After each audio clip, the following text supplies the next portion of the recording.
안녕하세요. 반갑습니다. 안녕하세요. 야외에서 이런 강연하는 건 지금이 처음이거든요. 그리고 지금 했던 강연 중에서 가장 높은 곳에서 하는 게 아닌가, 고도가, 이런 생각이 듭니다. 예. 오늘 강연의 주제는 제 책이고요. 1권만이 아니라 주로 2권을 얘기하겠지만 1권 내용도 살짝 나올 것입니다. 한 10년 동안 산발적으로 이런 글 저런 글을 갖다 여기저기에다 발표해 왔고요. 또 다른 한편으로는 이제 심포지움이나 이런 데서 부분으로 이렇게 발표를 했지. 오랜 시간을 거쳐가지고 사유의 그 단편들을 모아서 체계화하는 작업은 안 했습니다. 한 10년 정도 쌓였고요. 이제는 이제 한번 정리할 때가 됐다 싶어서 책으로 묶었습니다. 인문학에 보면은 항상 패러다임이 바뀔 때가 있어요. 예를 들어서 고대 철학이나 중세 철학은 주로 존재론 위주입니다. 세상이란 무엇인가, 우주란 무엇인가, 세계는 어떻게 탄생했는가, 이런 물음들을 주로 물었죠. 그런데 이제 근대에 들어오게 되면 완전한 그 혁명이 일어납니다. 질문 제기 방식이 다른 거예요. 무슨 얘기냐면은 우리가 세계를 어떻게 인식할 수 있느냐, 이렇게 바뀌어버리는 겁니다. 무슨 얘기냐면 미디어죠. 예를 들어서 우리가 옛날 인식론에 따르면 인간의 정신은 일종의 거울이에요. 자연을 비치는 거울입니다. 근데 거울에도 여러 종류가 있죠, 여러분. 그 놀이동산에 가면 어떤 거울 있어요? 볼록거울, 오목거울 같은 거 있죠? 그냥 평면 거울만 있는 게 아니라, 만약에 우리 정신이, 세계를 우리가 정신으로 인식을 하는데 만약에 우리 정신 자체가 오목거울이라고 한다면 세계를 제대로 인식할 수 있겠는가, 그런 생각이 들겠죠. 그래서 가장 근대 철학은 뭐부터 문제 삼냐면은 그 정신부터 점검하고 들어가는 겁니다. 그래서 그걸 의식 철학 또는 정신 철학 또는 반성 철학이라 그래요. 내가 내 정신을 갖고 뭐부터 점검해요? 내 정신부터 점검하는. 그 유명한 칸트의 책을 한번 생각해 보세요. 순수 이성 비판이죠. 근데 이성을 가지고 뭐부터 비판해요? 이성부터 비판하고 들어간다는 거죠. 그게 전형적인 근대적인 자세라고 할 수 있습니다. 그 인식론적 전해라 그래요. 세계는 의식에 주어지기 때문에 세계를 제대로 하려면 뭐부터 점검해야 된다? 의식부터 점검을 해야 된다. 그래서 내가 의식을 가지고 내 의식 안을 들여다봤더니 그 안에 아무것도 없더라. 그렇다면 지식은 어디서 오냐? 내 안에서 생기는 게 아니라 바깥에서 들어와야겠죠. 그럼 경험을 통해서 얻어진다. 그럼 경험주의. 내가 내 의식을 가지고 안에 들여다봤더니 무슨 수학의 공리와 같은 어떤 공식 같은 게 있더라. 예컨대 나는 생각한다, 고로 존재한다라든지. 여기서 막 이리 엮고 저리 엮어가지고 추론을 해가지고 지식체계를 쌓아 올린다. 그럼 그게 이제 합리주의입니다. 그러니까 경험주의든 합리주의든 기본적 패러다임은 같아요. 의식을 가지고 뭘 들여다보는 거예요? 의식을 들여다보고 의식부터 점검하고 들어간다. 이게 바로 인식론적 전해입니다. 그런데 20세기에 들어오게 되면 또 다른 전해가 일어나요. 그건 뭐냐면 언어학적 전해라 그래요. 여러분 그 철학자 하이데거라는 사람 들어봤죠. 또 비트겐슈타인, 우리 고향의 이름이긴 한데 비트겐슈타인, 루비라고 했습니다. 루드비 비트겐슈타인 줄여가지고 루비라고 했는데, 비트겐슈타인 같은 분들이 바로 그런 분이죠. 그러니까 언어는 존재의 집이다, 하이데거의 말. 그리고 또 비트겐슈타인은 뭐라 하냐면 내 언어의 한계가 곧 세계의 한계다. 그래서 무슨 얘기냐면은 세계가 의식에 주어지는데 의식은 무엇로 구조가 되냐면 언어로 구조가 되는 거예요. 그렇다면 세계를 알기 위해서는 의식을 알아야겠죠. 근데 의식을 제대로 알기 위해서는 뭘 알아야 돼요? 언어부터 점검해야 된다는 생각을 하게 되는 거죠. 이게 이제 언어학적 전해로 갑니다. 그게 20세기 철학의 거대한 틀이었다고 생각하면 돼요. 근데 21세기에 들어오면 어떤 전해가 또 생기냐면 미디얼 턴이라 그래요. 미디어적 전해. 아마도 매스미디어의 발전은 아마도 1930년대, 40년대, 50년대, 특히 50년대 텔레비전과 더불어가지고 엄청나게 가속화되기 시작합니다. 그러다가 그 전자매체, 라디오와 텔레비전이라는 그 대중매체가 이제 전자매체이긴 하지만 아직 아날로그였잖아요. 그런데 21세기에 들어오게 된 게 완벽하게 디지털 매체로 이제 전환이 되어버리죠. 그런 가운데 우리 삶 속에서 미디어가 차지하는 역할이 엄청나게 늘어나게 되는 겁니다. 그래서 인문학에서 미디얼 턴, 미디어적 전해라는 게 이루어지는 거예요. 그러니까 옛날에는 그랬죠. 세계는 의식에 주어진다. 그다음 20세기는 세계는 언어로 구조화된다. 근데 21세기에 딱 들어오면 세계는 미디어로 만들어진다. 이렇게 되는 거예요. 그래서 그걸 미디어 아프리오리라고 하는데, 우리가 어떤 경험하고 뭐 하기 전에 밑에 깔린 틀 있죠. 그걸 아프리오리라고 합니다. 그래서 그 틀에 의해서 우리 경험 자체가 이렇게 미리 규정이 돼버리는 측면이 있어요. 예를 들어가지고 여러분 아실 겁니다. 야발꾼하고 장기를 둘 때 이길 수 있어요, 없어요? 절대 이길 수 없죠. 어떤 틀이 딱 깔려 있는데 그 미디어 아프리오리를 드러내는 것. 그게 이제 제가 이 책에서 하려고 했던 거고요. 특히 디지털 테크놀로지였죠. 뭐 특기도 아니고 그냥 주로도 아니고 그냥 왜냐하면 오늘날 이제 디지털 혁명이 일어났어요. 그래서 그 디지털 혁명이라는 게 지금은 여러분들 별 의식 못 할 거예요. 왜냐? 디지털이 처음 나타났을 때만 해도 아날로그랑 구별되는 거니까 디지털 의미가 있는데 요즘은 사실 디지털 의미가 있어요, 없어요? 별 없죠, 안 쓰죠. 왜냐하면 모든 게 다 디지털이 됐기 때문이에요. 보통 그게 두 방향으로 이루어져요. 하나는 내파하고 또 하나는 외파라고 합니다. 외파는 뭐냐? 익스플로전이에요. 우리가 아는 폭발, 바깥으로 터져나가는 거죠. 오늘날 모든 게 다 디지털화 됐죠. 전화도 그렇죠. 텔레비전도 이제 디지털 다 됐죠. 모든 게 다 디지털 됐고요. 내파라는 건 안쪽으로 경계가 다 무너지는 거예요. 왜냐? 컴퓨터 안에서는 사실 모든 매체가 다 0과 1로 환원돼요. 그러니까 여러분 컴퓨터로 계산만 하는 게 아니죠. 그걸로 텔레비전을 보죠. 라디오를 듣죠. 팟캐스트 듣고 그 다음에 영화 편집을 하고요. 사진 조작을 하고 심지어 방송을 하고 이 모든 게 다 그 안에서 0과 1로 환원되기 때문에 모든 매체들의 질적 차이가 0과 1로 환원돼가지고 그 안에서 다 통합이 돼버리는 겁니다. 그러다 보니까 컴퓨터 안과 밖으로 모든 게 다 디지털이 돼서 요즘 그냥 포스트 디지털 시대예요. 그러니까 별로 그렇다고 디지털이 사라진 거냐? 디지털이라는 말은 점점 사라져가도 디지털 자체가 사라진 건 아니죠. 사실 다 전면화 되어버린 거죠. 바로 그 디지털 문명에 대한 성찰이 좀 필요하다는 생각이 들었습니다. 왜냐? 잊혀지면 잊혀질수록 사람들은 그 본질마저도 단어를 사용하지 않으면 안 할수록 그 본질마저도 망각해버리고 너무나 익숙하게 쓰죠. 그 여러분들 아마 저 패드에다 그림 같은 거 그리면 펜으로 슥슥슥 그리면 탁 올라가고 톱 밑에 딱 보면 그냥 쭉 나오잖아요. 너무나 당연하죠. 근데 도스 시절만 한번 생각해 보세요. 여러분들이 모니터로 대각선 한번 그리면 어땠어요? 엄청났죠. 그 밑에 깔린 게 바로 그거거든요. 디지털 이미지라는 건 사실은 손으로 그리는 그림이 아니라 뭐로 그리는 거냐면 문자로 그리는 그림이에요. 즉 프로그래밍이죠. 프로그램은 아시다시피 알파벳과 넘버로 되어 있을 겁니다. 그러니까 알파 뉴머릭 코드, 즉 문자로 그리는 그림이라는 사실이 우리는 종종 망각해버려요. 왜? 이제는 그냥 거의 전자책도 책장 넘길 때 어떻게 이렇게 손가락에 침 묻혀가지고 넘기면 쓱 소리가 나잖아요.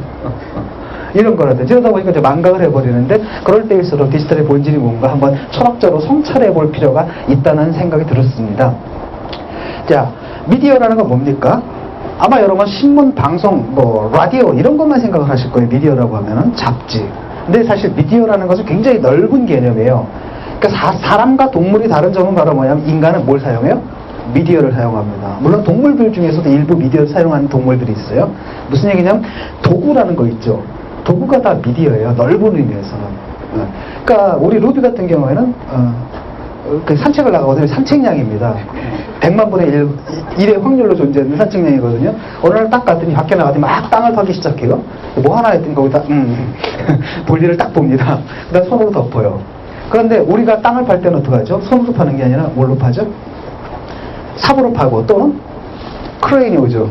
우리는 세계와 나 사이에, 우리는 인간은 자기와 세계 사이에 도구를 끼워 넣어요. 그러니까 매개를 하는 거죠. 그게 바로 미디어예요. 미디어란 말 보면 미디란 말 들어있죠. 그래서 미디어가 끼어들면 그거 미디에이티드 된 관계예요. 매개된 관계고. 매개가 되자면 이미디어트라고 해요. 우리가 그러니까 직접적인 관계죠. 그러니까 동물들은 세계와 직접적인 관계를 만드는 데 반해서 인간은 바로 뭐예요? 미디어를 발전시키는 가운데 자기도 이제 진화해 온 거죠. 그래서 미디어와 인간은 공진화하는 겁니다. 미디어란 건 그래요. 그 세계와 인간을 매개하기 때문에 미디어는 한편으로는 세계를 바꿔놓습니다. 또 다른 한편 누굴 바꿔놓겠어요? 인간을 바꿔놓게 되는 거죠. 제가 이제 책에서 다룬 게 바로 그 부분입니다. 특히 우리가 말하는 디지털 테크놀로지라는 미디어가 어떻게 세계를 바꿔놓는가, 그리고 또 어떻게 우리 자신을 바꿔놓는가. 그러니까 디지털 시대의 존재론, 그리고 다른 한편은 디지털 시대의 새로운 인간학, 이게 이 책의 주제라고 할 수가 있습니다. 먼저 존재론에 대해서 얘기를 하자면 과거와 많이 달라졌어요. 플라톤 이후로 항상 플라톤주의는 뭐냐, 가상과 현실을 구별하죠. 그 다음에 가상은 가짜예요. 배격을 해야 되고 현실이 진짜고 이런 거잖아요. 가짜와 진짜를 구별하는데 디지털 시대는 그 가짜와 진짜의 구별이 점점 흐려져요. 아마 여러분 생각해 보세요. 가상현실이라고 할 때 보통 이제 게임하는 친구들한테 물어봤어요. 너 몇 시간이나 하냐? 하루에 서너 시간 하더라고요. 그럼 하루에서 잠자는 시간 8시간 빼고 정말 그 가상 세계에 들어가가지고 몇 시간을 보내는 거잖아요. 그 일생으로 한번 계산해 보겠어요. 그것도 하나의 삶이잖아요. 그렇죠? 그 현실 못지않게 굉장히 리얼한 삶이라는 겁니다. 또 다른 한편은 이제 증강현실이라는 게 있습니다. 여러분들도 내비게이션 또는 손에 들고 다니는 모바일 기기가 다 증강현실이거든요. 즉 현실에다가 정보의 징의를 언제 어디서 중첩시킬 수 있는 이런 거라는 거죠. 그래서 여러분 아무렇지도 않게 좀 살아가고 있다는 겁니다. 그러니까 가상과 현실이 뒤엎인, 그러니까 혼합 현실 속에 살아가고 있는 거죠. 사실 증강현실 별게 아니에요. 여러분들 전화를 딱 받죠. 이미 증강된 겁니다. 지금 여기 없는 사람하고 이렇게. 근데 가끔 가다가 좀 정말 뭐랄까 섬뜩할 때가 있거든요. 하여튼 지난번에 갔는데 어느 아주머니가 막 이렇게 자전거를 타면서 미쳤나봐요. 혼잣말을 막 하는 거예요. 그래서 실성한 아주머니인가? 그랬더니 그게 아니라 핸즈프리. 그런 거죠. 그러니까 그 사람은 분명히 어떤 세계가 있는 거잖아요, 현실이. 근데 우리 눈에는 그게 안 보이거든요. 그러니까 우리 눈에는 좀 실성한 것처럼 보이는데 실제로 그분은 이렇게 있는 거죠. 그런 방식으로 한편으로 증강현실, 또 다른 한편은 뭐가 있습니까? 가상현실이라는 게 있어가지고 혼합현실이 돼서 가상과 현실이 구별하기 점점 어려워지는 상태가 됩니다. 저는 그걸 다 파타피지컬이라고 불렀어요. 예를 들어서 옛날에 우리가 컴퓨터 게임을 할 때 핑퐁 게임 같은 경우는 손가락만 움직이잖아요. 그 다음에 모니터에 가상의 탁구대가 뜨죠. 근데 여러분들 닌텐도 위로 탁구를 한번 친다고 생각해 보세요. 그럼 어떻게 해야 돼요? 온몸을 다 움직여야 되죠. 근데 그런 사람 옆에서 한번 보세요. 그렇죠? 그 실제로 이렇게 우리가 이제 이른바 미쳤다고 하는 광인들 같은 경우에는 뭐가 있냐면 우리의 눈에는 그 현실만 보이지만 그 사람들은 여기 또 다른 현실이 있는 거예요. 우리는 보이지 않는. 그게 중첩돼 있는 거거든요. 그게 기술적인 일상이 돼버린 거예요. 그래서 그걸 저는 뭐라고 불렀냐? 파타피지컬한 상태다. 그 파타피지컬한 상태다. 이렇게 불렀습니다. 가상과 현실이 중첩된 세계에 살아가는 거고, 지금 인터페이스 디자인의 가장 중요한 원리가 바로 그거예요. 사실 디지털 가상인데 마치 아날로그 사물처럼 넘기게 이렇게 한다라든지, 여러분 한번 보셨을 거예요. 그 맥주 같은 거 마시는 거 있죠. 왜? 딱 따르면 정말 맥주잔이 정말 줄어드는 것처럼 보이는 거라든지, 그렇게 디자인하는 것. 파타피지컬이라는 게 옛날에는 초현실주의자들이 창작의 원리였는데 이게 오늘날은 인터페이스 디자인의 기술적 원리가 되어버리는 그런 측면이 있습니다. 그 또 다른 한편으로는 굉장히 일상에서 그런 말 많이 하죠. 상상을 하면 곧 그게 뭐가 된다? 현실이 된다. 왜? 우리한테는 테크놀로지가 있기 때문에 딱 꿈을 꾸게 되면 정말 현실이 되는 그런 측면이 있습니다. 그건 바로 뭐냐면 상상은 가상이잖아요. 현실은 게 물질이거든요. 그러니까 상상이 물질화되는 거. 이게 디지털 테크놀로지를 통해서 가능해진다는 거예요. 한번 생각해 보세요. 비트라는 건 정보죠. 그 다음에 애톰이라는 건 원자죠. 비트가 곧 원자가 되는 것. 여러분 일상으로 이미 들어오고 있습니다. 3D 프린팅 같은 거. 옛날에는 프린팅하는 게 정보 기호만을 프린팅했다면 이제는 뭐가 나와요? 사물이. 그러니까 정보가 바로 뭡니까? 비트가 애톰이 돼서 나타나는 거라는 겁니다. 그 글자 그대로 예컨대 퀀텀 컴퓨팅이라고 그러죠. 왜? 양자 컴퓨팅. 그게 뭐 기술적으로 가능한지 만지 불가능한지는 뭐 논란이 많지만 최근에 그 여러 가지 알고리즘이라든지 또 여러 가지 하드웨어 같은 게 개발되고 있는 걸로 알고 있는데, 거기 따르면 퀀텀이라는 것은 글자 그대로 정보가 곧 물질이에요. 그 정보와 물질이 일치해버린 상태가 되어버린다는 거죠. 바로 그렇기 때문에 비트가 곧 애톰이 되는 사회. 그러니까 가상이 곧 뭐예요? 현실이 되고 상상이 정말 사물이 되는, 그리고 정보가 원자가 되는 그런 시대에 살고 있는 거죠. 이 모든 것을 저는 일본에서 파타피지컬이다 이렇게 불렀던 것입니다. 그게 디지털의 존재론이고요. 두 번째로는 인간학에 관한 문제가 있겠죠. 뭐가 있냐면은 디지털 테크놀로지를 통해 가지고 인간이 어떻게 바뀌는가의 문제입니다. 그래서 월터 옹이라는 사람이 그런 말을 해요. 미디어는 인간의 의식을 재구조화한다. 다시 말하면 여러분들이 어떤 미디어를 쓰느냐에 따라서 여러분의 의식 자체가 바뀌는 거예요. 그러니까 여러분 그럴 겁니다. 내 의식은 동일하고 나는 그 의식을 다양한 미디어로 표현할 수 있어. 그렇게 생각하기 쉬울 거라는 거죠.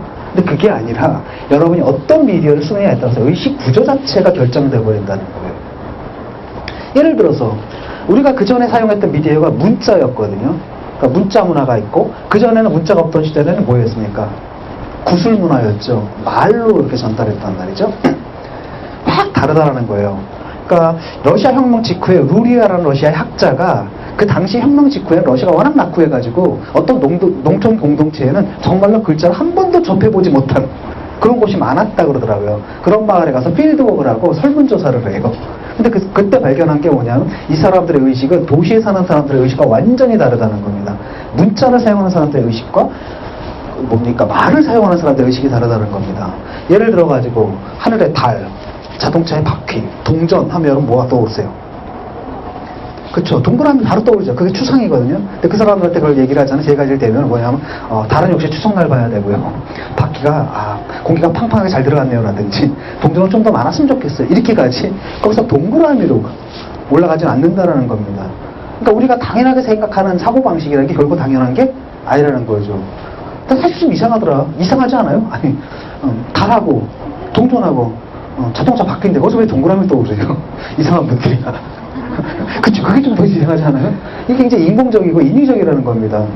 그 다음에, 모든 사람은 죽는다? 소크라테스는 사람이다? 고로? 당연하죠. 소크라테스 죽는다. 3단 논법이잖아요. 그 사람들을 물어봅니다. X라는 지방에, 북극 지방에 사는 곰은 모두 색깔이 하얗습니다. 대전제죠. X라는 지방은 북극 지방에 속합니다. 그럼 X라는 지방에 속하는 곰은 무슨 색깔일까요? 답 나오죠. 근데 그 사람들은 뭐라 그러냐면, 그렇게 물어보면은, 머리를 극적극적 해더니, 글쎄요, 제가 색깔이 하얀 곰을 한 번도 본 적이 없어서, 이런데요. 그리고 이게 바로 뭐냐, 추론 능력이죠. 그럼 너무나 당연하게 생각하는 추론 능력을 그 사람들은 안 갖고 있다는 거예요. 그리고 우리는 보통 반성 능력이라는 게 있어요. 내가 어떤 말을 하게 되면 제3자의 입장에서 자기 자신을 돌아다보면서 이게 설득력이 있는지 없는지 하죠. 근데 그분들한테 물어보는 겁니다. 당신 자신의 성격을 어떻게 평가하십니까? 그럼 우리 같은 경우는 나는 약간 좀 성급한 데가 있거나 나는 너무 조심성이 너무 많아라든지 자기 자신에 대해서 비판적인 평가할 수 있잖아요. 자기 자신의 성격을. 근데 그분들한테 당신 자신의 성격을 어떻게 평가하십니까? 화를 벌컥 내면서 우리는 잘하고 있어요.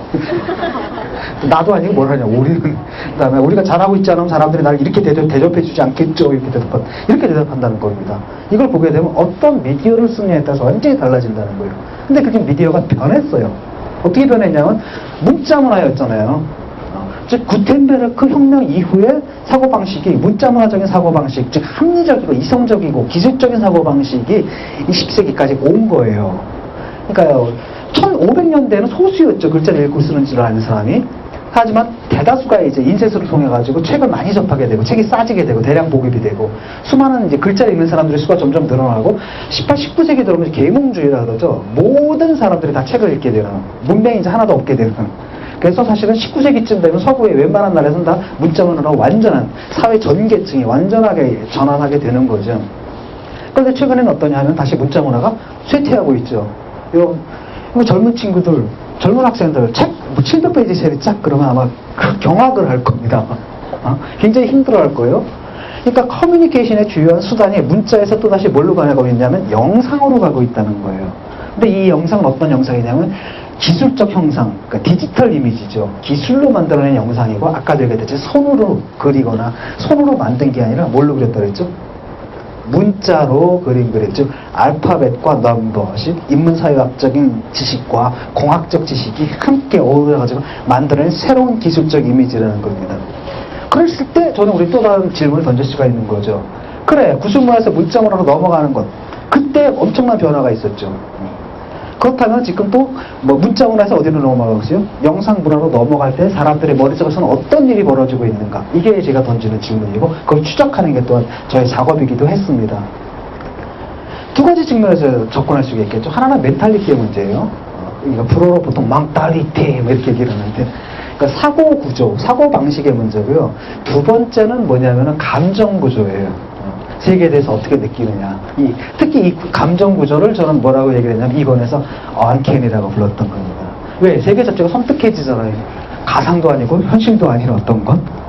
그러니까 빌렌 플루서라는 사람이 얘기하기를 가상과 현실의 차이가 점점 줄어들거든요. 그분은 뭐라 그러냐면 가상과 현실의 차이는 한마디로 그냥 해상도 차이다 이렇게 얘기를 해요. 근데 이게 점점 줄어들게 되면 그럴수록 가상은 더 실제적으로 변하고 실제는 더 유용스러워질 것이다 이렇게 얘기를 해요. 그 유용스러움의 느낌이 있죠. 그게 바로 이제 섬뜩함인데, 그 섬뜩함의 느낌이 그 디지털 시대에 우리가 갖고 있는 그 세계에 대한 감정이다라는 거죠. 근데 그 섬뜩함을 여러분은 기피하는 그런 감정이 아니라 즐겨요. 뭔가 이상한 거 있죠. 이상야릇한 것에 대한 일종의 뭐랄까, 원래는 그 섬뜩함은 기피해야 되잖아요. 근데 사람들 오히려 더 좋아한다는 겁니다. 그래서 그런 감정 구조가 언캔이라는 개념이 20세기 초반에 나왔을 때만 굉장히 체제 정복적인 의미가 있었거든요. 굉장히 급진적인 의미가 있었는데 최근에 나온 언캔이라는 건 굉장히 유희적이다. 옛날에 굉장히 외상적이었거든요. 트라우마 뭐 이런 거랑 관계가 있었다면 요즘 그게 아니라 굉장히 유희적이에요. 놀이와 비슷한 그런 것으로 이제 변했다. 이런 주제를 이 권에서 다루고 있습니다. 그래서 오늘 강연은 그 중에 이제 한 꼭지죠.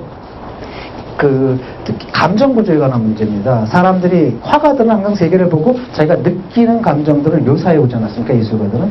그것이 이제 역사적으로 어떻게 변천해 왔는지, 특히 디지털 시대에 들어와서 또 어떻게 변천해 가고 있는지 그 말씀을 드릴까 합니다. 강연에 들어가기 전에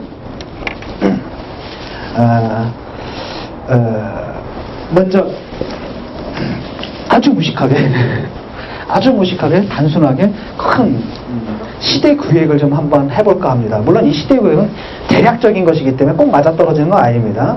그래서 여러분들은 제 이 강연을 듣고 이걸 먼저 이렇게 들으셨다가 나중에 강연이 끝나잖아요. 그러면 이렇게 망각하셔도 돼요. 왜냐하면 이런 거 시대 기구 구획 같은 거 하려면 굉장히 무지막지해야 되거든요. 마구 잘라야 되고. 예를 들어 20세기적 특성이 19세기에 나타날 때도 있고 18세기에도 이미 20세기적 특성이 나타나고 이런 경우 있잖아요. 근데 그런 거 싹 무시하고 그냥 툭 잘라가지고 설명하는 것이기 때문에 사다리라고 생각하시면 됩니다. 여러분 지붕에 올라가셨죠? 그럼 사다리 치워버리셔도 돼요. 오케이. 1900년 하고 2000년을 이렇게 나누게 되면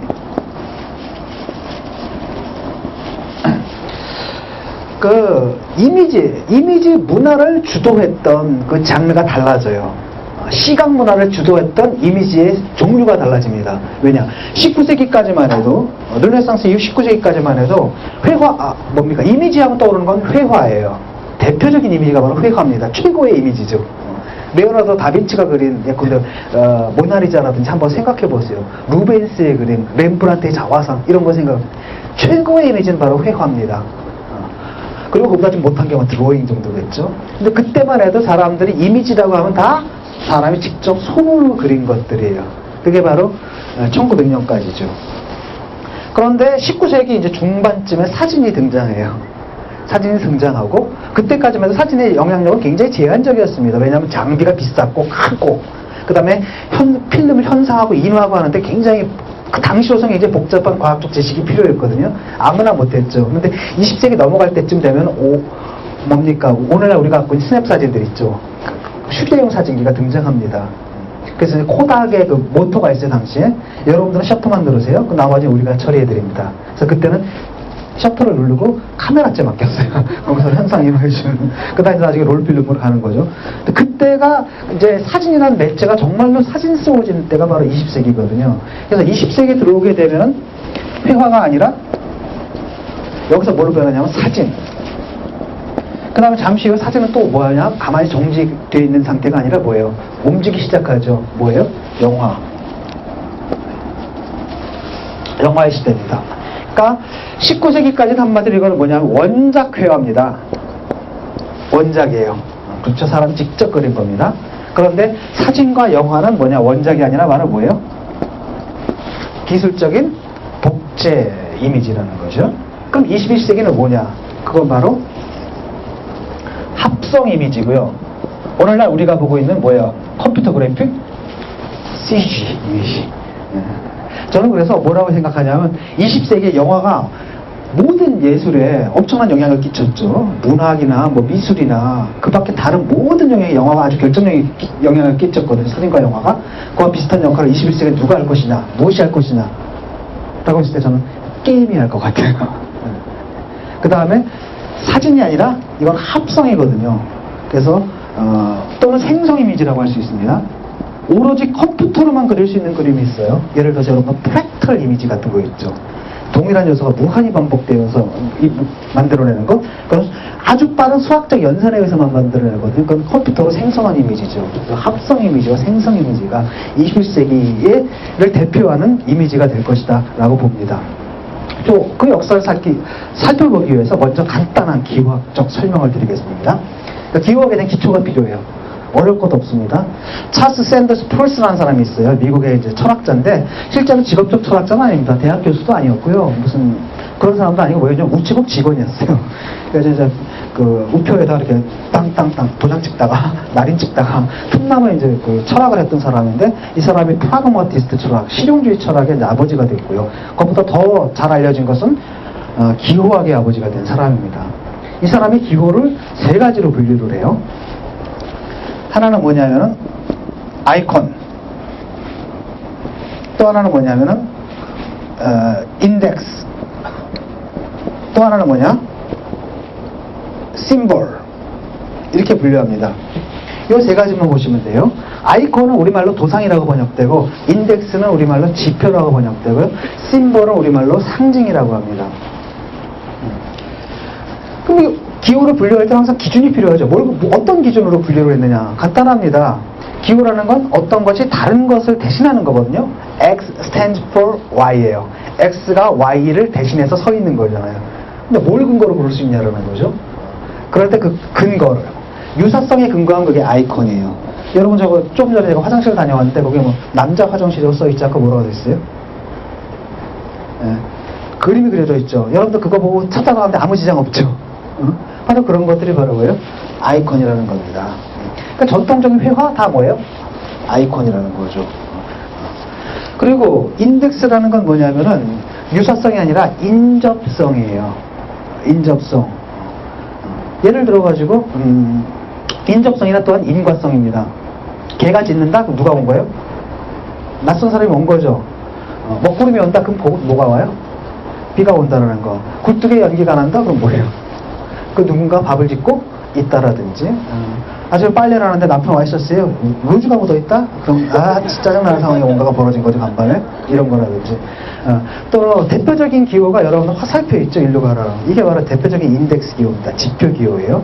그 다음에 또 이제 제가 비행을 하는데, 비행을 할 때는 어떻게 되냐면 착륙, 그 활주로 방향을 정하거든요. 항상 비행 이륙을 하거나 착륙을 할 때는 바람을 받으면서 해야 돼요. 그때 뭐냐, 윈드색을 봅니다. 윈드색을 딱 보면 그걸 보고 한번 이렇게 날면서 착륙 지점을, 런웨이 지점을 딱 정해가지고 내리게 돼요. 이런 것도 다 지표라는 거죠. 그 밖에도 경찰이 와가지고 범인의 뭐 단서를 찾잖아요. 그런 것도 뭐냐, 범인이 흘리고 간 자취들이 있어요. 발자국이라든지 아니면 채모라든지 아니면 지문이라든지, 이것들이 다 뭐예요? 인덱스입니다. 그건 인과성, 인접성이죠. 그래서 문학에서는 예를 들어가지고 은유가 있죠. 문학의 은유는 기호학적으로 아이콘입니다. 왜? 유사성이잖아요. 그녀는 한떨기꽃, 그녀는 장미. 그럼 장미 예쁘고, 그녀도 예쁘고 장미도 예쁜 거잖아요. 이렇게 되는 거고, 그는 사자와 같다. 이러면 용맹함이죠. 이런 것들이 바로 다 아이콘이고요. 우리가 이제 그 80년대 맨날 뭡니까? 그 전단 있죠. 프리덤 전단에 쓰던 게 군합발의 짓발표 이렇게 썼거든요. 그때 군합발이라는 건 바로 뭐를 의미해요? 군인들을 의미하는 거고, 더 나아가서 군사 독재 정권을 말하는 거잖아요. 그때 군화, 이거를 가지고 다 뭐예요? 전체를, 부분을 가지고 전체를 다 하는 것. 이게 바로 제휴법 또는 제휴법 같은 거 있죠. 그런 것들이 다 인덱스에 속하는 겁니다. 예를 들어서 문틈으로 해놔서 요만하게 이렇게 화장실 문틈에 요만한 꼬랑지가 나와 있거든요. 그럼 뭐예요? 문 뒤에 누가 있어요? 우리 루비가 있는 거죠. 이런 거, 부분을 통해서 전체를 한다든지, 제휴법, 환유법, 이런 것들이 다 인덱스에 속하는 겁니다. 심볼은 뭐냐? 자연적 근거가 없어요. 쉽게 말하면 유사성도 없고 인접성도 없는데 그냥 기호로 사용돼요. 자의성이죠. 이게 대표적인 게 바로 우리가 사용하는 말이에요. 아까 그 남자 화장실 이렇게 쓴다고 생각해봐요. 만약에 화장실에다 남자라고 썼다면 그때 그거는 뭐가 되는 거예요? 심볼이 되는 겁니다. 근데 남자라는 말하고 남자랑 닮았어요, 안 닮았어요? 닮은 데 하나도 없죠. 사과라는 말을 생각해보세요. 여러분들 예를 들어 프랑스 화가가 그리거나 러시아 화가가 그리거나 미국 화가가 그리거나 한국 화가가 그리거나 사과를 딱 그렸다고 사과인 줄 알죠. 그런데 말을 보세요. 사과, 애플, 독일어로 앞플, 불어로 뻔, 러시아어로 이블라크, 일본어로 링고. 공통성이 있어요, 없어요? 전혀 없죠. 자의적이라 그래요. 그러니까 자의적이기 때문에 사실 지시관계가 굉장히 불안할 수밖에 없어요. 그래서 뭘 해야 되냐면 협약성이 필요해요. 모든 사회적 성원이 모두 다 약속을 한 것도 그렇게 똑같이 부르기로. 그래야 안정감이 생기죠. 그래서 자의성과 사회성을 가진 것이 바로 심볼 기호고요. 우리가 사용한 대표적인 말, 그 다음에 글자, 이런 것들이 대부분 심볼입니다. 이 얘기를 왜 하냐면은 사진이라는 것이 보면은 회화도 그렇고 사진도 그렇고 이 발전 과정을 보게 되면 이 과정을 볼까요? 처음에는 뭐였냐? 아이콘에서 출발합니다. 그 다음에 뭘로 가요? 심볼로 갑니다. 그 다음엔 어디로 가느냐? 인덱스로 가는 경향을 많이 보입니다. 회화를 가지고 한번 설명해 볼게요. 르네상스 회화는 너무나 닮았죠. 정말 실물과 똑같아요, 거의. 닮았으니까 당연히 뭐가 돼요? 아이콘이죠. 그런데 현대에 딱 들어오게 되면 뭐예요? 현대 회화 들어오면 구상이 아니라 뭐예요? 비구상이죠. 뭐예요? 그 다음에 추상이란 말이죠. 추상이라는 건 여러분 보면 알 수 있어요? 없어요? 몬드리안의 그림 있잖아요. 이런 거. 사각형. 이렇게 놓고서. 그게 우주래요. 우주래요. 그 사람 따르면 우주에는 에너지가 있는데 수직적 에너지와 수평적 에너지가 있거든요. 그걸로 만나서 이렇게 얘기를 하는 거예요. 그런 건 정말 우리가 정말 설명을 듣지 않는 이상은 모르죠. 그렇게 되면 회화가 뭐가 된 거예요? 심벌이 됐다는 겁니다. 그래가지고 20세기 초반까지만 해도 추상의 대세였죠. 몬드리안 또는 말레비치, 칸딘스키, 파울 클레. 파울 클레는 완전 추상으로 가진 않았다. 이런 사람들이 있었어요. 그러다가 20세기 중반에서 이제 중반 이후부터는 뭐가 되냐면 추상운동도 다 갈 때까지 다 갑니다. 할 거 다 해봤어요. 그렇잖아요. 그럼 어디로 가느냐? 인덱스로 갑니다. 갈 수 있는 데가 그거밖에 없잖아요. 그 대표적인 사람은 그냥 잭슨 폴록이에요. 잭슨 폴록은 어떻게 하냐? 화판을 세워놓고 작업한 게 아니라 어때요? 바닥에 깔아놓고 뿌렸잖아요. 뿌렸을 때 거기서 우리가 본 것은 뭐냐면 그 위로 지나간 화가의 움직임을 보는 거예요. 그래서 치성 표현주의라고도 하고 더 정확하게는 또는 더 적절하게는 뭐라 그러냐면 그걸 액션 페인팅이라 해요. 물감 떨어진 거 보면 거기서 뭘 볼 수 있느냐? 세계의 본질. 추상입니까 그게? 추상이라는 것은 가시적인 현실을 점점 더 단순화해서 그 밑에 깔려서 어떤 근본 구조에 도달하겠다 이런 의식이 있는데 잭슨 폴록 그런 의지가 없어. 그냥 뿌렸잖아요. 이랬을 때 그것은 오히려 뭐에 가까워요? 지표에 가깝다는 겁니다. 그리고 같은 시기에 앵포르멜이라고 있었어요. 유럽에서는 그 앵포르멜 회화 같은 경우에도 장 듀피페 같은 경우 그냥 물감을 갖다 막 타르랑 섞어서 덕지덕지 바르는 다음에 칼질, 가위질 막 난도질을 해요. 그럼 자국이 남죠. 그런 자국 흔적을 강조하는 게 2차 대전 이후 미국과 그다음 대서양 건너편 유럽 회화의 특성입니다. 그건 회화가 어디로 간 거예요? 일로 간 거라는 거죠. 그런데 재밌게도 이와 동일한 사진도 이 이미지도 이와 동일한 경로를 밟습니다. 처음에 도상에서 시작했다가 그 다음 어디로 가요? 상징으로 갔다가 그 다음에 인덱스로 갑니다. 그래서 그 과정을 한번 이미지를 보면서 한번 생각해 보죠. 자, 이게 최초의 사진입니다. 1834년으로 제가 기억을 하는데요. 니엡스라는 사람이 자기 다락방에 창문에다가 카메라를 설치해 놓고서 뭘 하냐면 그 이웃집의 지붕을 찍은 거예요. 제가 이제까지 알려진 최초의 사진이라고 할 수 있습니다. 근데 사진이라는 게 처음에 딱 등장했을 때 기호적 성격이 뭐겠어요? 사진의 특성은 뭡니까? 너무 닮았다라는 거죠. 사람이 손으로 그린 것보다 더 닮았을 겁니다. 왜? 저거는 그냥 기계적으로 지금 찍은 거기 때문에. 그 사람들이 제일 먼저 사진, 그러면은 기호적 성격을 뭘로 본 거예요? 아이콘으로 본 거라는 겁니다. 즉, 사진은 세계의 그림이다라는 거예요. 또 인간이 손으로 그린 것보다 훨씬 더 정확한 그림이고, 인간이 손으로 그린 것보다 더 생생하고, 더 실물 같은 그림이다. 이렇게 본 거죠. 세계 그림이라고 본 겁니다. 이게 1세대 사진 이론이에요. 근데 재밌는 건 그겁니다. 처음에 사진에게 처음 등장했을 때 사진의 매체에 대한 자의식이 있을까요? 없을까요? 없습니다. 사진이 뭔지는 아직 몰라요. 사진가의 잠재력도 아직 모릅니다. 그런데 최초로 사진가들은 다 누구였느냐? 전직 뭐겠어요? 화가들입니다. 화가들이 황당해진 겁니다. 이 시간 초상화를 그리고 먹고 살았거든요. 근데 갑자기 사진기가 탁 나오고 된 거예요. 그럼 결국 뭐가 돼요? 축출되는 거잖아요. 그래서 실제로 몇몇 화가들은 자살도 했어요. 근데 이제 빠른 사람들은 바로 전직을 해버린 거예요, 사실. 사진작가 확 전직을 해버려요. 왜? 당시만 해도 사진작가 되려면 꽤 큰 장비가 필요했고, 그 다음에 그 기술적인 지식이 필요했거든요. 또 다른 한편은 뭐냐면, 이 화가들이기 때문에 이미지, 미학이 있잖아요, 나름대로. 그래서 이 사람들이 처음에 딱 오게 되면, 사진을 넘어오게 되면 사진을 뭐처럼 찍냐면은 회화처럼 찍어요. 왜? 자기들한테 익숙한, 자기들이 아는 유일한 미학적 전략은 바로 회화의 전략이거든요. 그러니까 오늘날 우리가 생각하는 사진이랑 달라요. 요즘 우리는 사진이라는 걸 이렇게 핸드폰 들고 다니다 아무나 뭐 있으면 오 신난다 찍죠. 그 다음에 올리죠. 이런 거잖아요. 근데 그게 아니라 화가들은 작업을 할 때 모델들 해놓고 연출시켜요. 막 이거 세팅하고 아틀리에서 이렇게 그리잖아요. 그렇게 사진을 많이 찍습니다. 연출된 사진을 찍고. 그 다음에 뭐가 중요해요? 이게 중요해요. 예를 들어 여러분들 지하철 개통료를 찍을 때 구도 중요해요? 각도 중요해요? 아니죠. 사실 기록이 더 중요하죠. 여러분 그렇게 생각하지만 이 사람들 다 이거 맞춰요. 회화처럼. 사진을 그렇게 찍을 수는 없거든요. 왜? 현실이 내 미학적 의도대로 움직여지진 않잖아요. 이 사람들 처음엔 그렇게 찍는데 그런 경향들을 갖다 픽토리얼리즘이라고 해요. 픽토리얼이란 그림 같은. 사진을 뭐처럼? 그림처럼 찍는 경향들이 등장합니다. 이런 거예요. 이게 그림, 풍경화 같죠? 사진입니다. 이거 어떻게 하느냐? 그 사진을 갖다 그림처럼 찍는 가장 쉬운 방법은 뭐냐면 노출을 좀 길게 하세요. 그럼 이게 흔들리잖아요, 조금씩. 그렇게 되면 샤프하지 않고 약간 블러하면서 붓으로 터치한 느낌이 나요. 그 다음에 심지어는 어떻게 하냐면 그 사진을 찍은 다음에 인화를 할 때 인화지에다 하는 게 아니라 아예 캔버스에다 강박물질을 발라놓고 캔버스 위에다 바로 인화를 해버려요. 그럼 우뚝뚝한 질감까지 나타나잖아요. 이런 겁니다. 이런 거요. 그거 뭐 인상파 화가 같죠?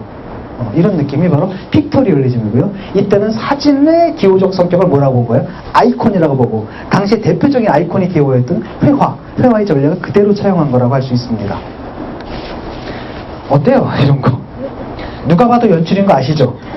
어떤 상황이냐, 오헨리의 마지막 입사와 같은 그런 센티멘탈한 장면이에요. 어떤 소녀가 병원에서 딱 죽어가고 있고 아버지도 보이는 사람이 창밖을 보면서 슬픔에 잠겨있는, 누가 봐도 연출이죠. 그 다음에 솔직히 지금 오늘날 우리 눈으로 볼 때는 너무 감상적이어서 약간 손발이 오그라드는 그런 느낌이죠. 저기 후기 낭만주의적 감상입니다.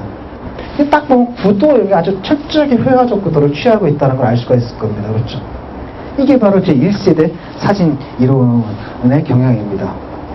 그러다가 이제 어떤 일이 벌어지냐면은 사진기가 흔해지는 거예요. 그러니까 누구나 사진을 찍을 수 있게 되는 거예요. 그러니까 이른바 이제 속된 말로 하면 개나 소나 카메라로 막 찍어대는 거예요. 그런데 그러면 일반 대중들이 찍어대면 이 일반 대중들은 미학을 알까요, 모를까요? 모르죠. 이 사람은 그냥 찍어야 됩니다. 그러니까 보통 구도가 안 맞고, 그 다음에 막 초점도 안 맞고, 그 뭐 배드크롭이라고 그러죠. 그냥 확 나가버리는. 그런데 초점도 안 맞는 경우가 많고, 하지만 장점이 있어요. 이 사람도 돌아다니면서 정말로 자기들이 눈으로 본 걸 찍어대잖아요. 근데 현실의 기록이라는 생각이 굉장히 강하게 들기 시작하는 겁니다. 옛날에는 현실이, 아까 같은 건 현실이 아니라 굉장히 동화적인 세계 같은 거잖아요. 그 현실을 갖다 미화하는 거예요. 미화하는 거, 미화된 현실이죠. 그래서 현실에 무슨 분위기가 있어요. 아까 그 풍경 같은 거 보세요. 분위기가 있죠. 그걸 아우라라고 그래요. 그거 갖다 사정없이 깬 게 이제 사진기가 이제 사정없이 깨게 됩니다. 그래서 등장한 게 이제 그때부터는 사진은 회화라기보다도 현실의 기록이기 때문에 폭로를 할 수가 있어요. 바로 저런 사진들이 이제 이른바 우리가 말하는 다큐멘터리 사진들이 있죠. 어떤 포토 저널리즘 사진들이 막 쏟아지기 시작합니다. 전문가들은 이제 저쪽으로 가는 거예요. 또 어떤 차이가 있냐면 사진이 사실 사진적이려면 사진출만 가지고는 안 됩니다. 왜냐? 여러분들 옛날에 롤필름이었을 때 찍죠. 솔직히 말하면 사진이 무한 복제가 가능하다고 하지만 그 필름으로 복제 몇 장 합니까?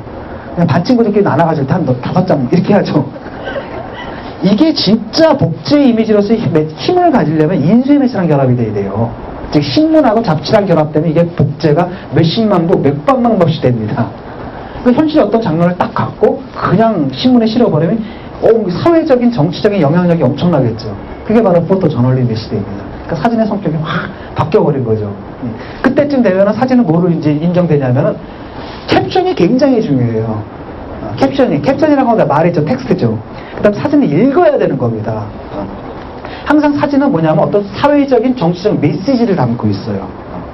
그러니까 시각적인 아름다움보다도 뭐가 있냐면 진리가 더 중요한 거예요. 사진이 폭로하는 진리, 사진이 전달하는 메시지, 이런 게 더 중요하니까 사진의 기능의 핵심적인 게 바로 뭡니까? 말을 전달하는 거잖아요. 그럼 사진의 본질은 뭐가 돼? 성격이 아이콘에서 이제 뭘로 간 거예요? 심볼로 가게 되는 겁니다. 사실 생각해보면 사진 읽어야 됩니다. 예를 들어서 사진이라는 것은 현실의 그림이 아니에요. 사진은 오히려 현실의 그림이라고 보기보다는 그것을 찍는 사람의 머릿속의 그림이에요. 그래서 제가 뭡니까? 아무런 조작 없이 한 사람을 바보로 만들어 볼게요. 정말 마음에 안 드는 정치인이 있어요. 한번 혼내주고 싶어. 내 사진 기자인데. 어느 날 이분을 갖다 길바닥에서 만났어요. 근데 밤에 만났는데 마침 그 번화가에서 만났거든요. 그분 뒤로 마사지라고 되어 있는 거야. 간판이 보이는 겁니다. 그때 제가 그분을 보는 겁니다. 김 의원님! 딱 이렇게 불러버려요. 이분이 깜짝 놀라서 날 쳐다보겠죠. 누군가 하고. 그럴 때 깜짝 놀란 눈을 찍는 겁니다. 탁 찍어요. 그 다음에 다음날 신문에 딱 올리는 거죠. 해편 하나만 붙이는 겁니다. 그 시간에 거긴 왜? 딱 한마디. 저 거짓말 했습니까? 안 했죠. 궁금했죠, 그냥? 그분이 거긴 왜 갔을까? 그냥 궁금했을 뿐이라는 거죠. 자, 이런 방식이라는 겁니다. 사진은 프레임이에요. 그러니까 이 주변에 있는 걸 떼내는 겁니다. 추상이에요. 그 다음에 우리 현실의 사건들은 연속이 있죠. 시간적 연속성이 있죠. 그 중에 한 순간을 떼내는 거예요. 얼마나 많은, 사진으로 진실을 말할 수도 있지만 또한 뭘 할 수 있어요? 얼마든지 거짓말을 말할 수도 있다는 겁니다. 그러니까 사진은 어떤 말하는 미디어가 된 거예요. 그러니까 심벌인 거죠. 바로 이런 것들. 이런 것들이 이제 사진의 성격을 바꿔놓은 것이라고 할 수가 있습니다. 그래서 보게 되면 이제 이런 식의 그 다큐멘터리 사진 같은 게 이제 많이 등장하게 되는 거고요. 그래서 그때 나온 말이 뭐냐면 미래의 문명자는 글자를 못 읽는 사람이 아니에요. 왜? 여러분 다 글자 다 읽죠? 이미지를 못 읽는 사람이다. 이게 이제 그 바우하우스의 호이 나지라는 사람을 이미 했던 얘기인데 이걸 좀 발터 베냐민이라는 사람이 또다시 인용해서 굉장히 유명해졌죠. 미래의 문명자는 뭡니까? 글자를 못 읽는 사람 있어요? 없죠. 근데 못 읽어요? 이미지를 못 읽는 사람. 그런 사람들을 바로 미래의 문명자라고 할 수 있습니다. 여러분들이 보는 모든 현상들 있죠. 사회 현상들. 여러분들이 보는 모든 이미지들 있죠. 그 밑에 뭐가 깔려있냐면 프로그램이 깔려있어요. 기획이 깔려있고 프로그램 텍스트가 깔려있습니다. 그걸 이해하지 못할 경우, 읽어내지 못할 경우에 뭐가 되냐 하면 여러분 영화 매트릭스 봤죠? 사람들은 그게 사실 원래 사람들 세계로 알고 살아가는 게 실제로 뭐예요? 프로그램이죠. 누군가가 짠 아키텍트가 그런 상태가 빠지게 되는 거죠. 그런 얘기가 이미 1930년대에 나옵니다. 이렇게 더 보죠. 그러니까 이제는 옛날에 막 연출해서 찍었는데 이 사진 미학이 뭐가 되냐면 이른바 결정적 순간이에요. 카메라면 현실에 개입하면 안 되고 그러니까 연출을 하면 안 돼요. 큰일 납니다. 포토 저널리즘에서 연출을 하면 안 돼요. 보도 사진은 늘 들고 다니다 사건이 벌어지면 딱 찍는 거예요. 포착하는 거죠. 이른바 이제 결정적 순간, 로버트 카파 이런 거 있죠. 로버트 카파의 손은 떨리고 있었다. 떨리기 때문에 흔들렸기 때문에 명확하지 않아요. 하지만 그 떨림을 통해 가지고 사태의 급박성이 우리한테 전달되는 이런 거죠. 그 까르티에 브레송이라는 사람이 있잖아요. 그 여러분 그 장면 기억하실 겁니다. 어떤 사람이 그러니까 비가 온 뒤에 거리에 그 물이 고여 있잖아요.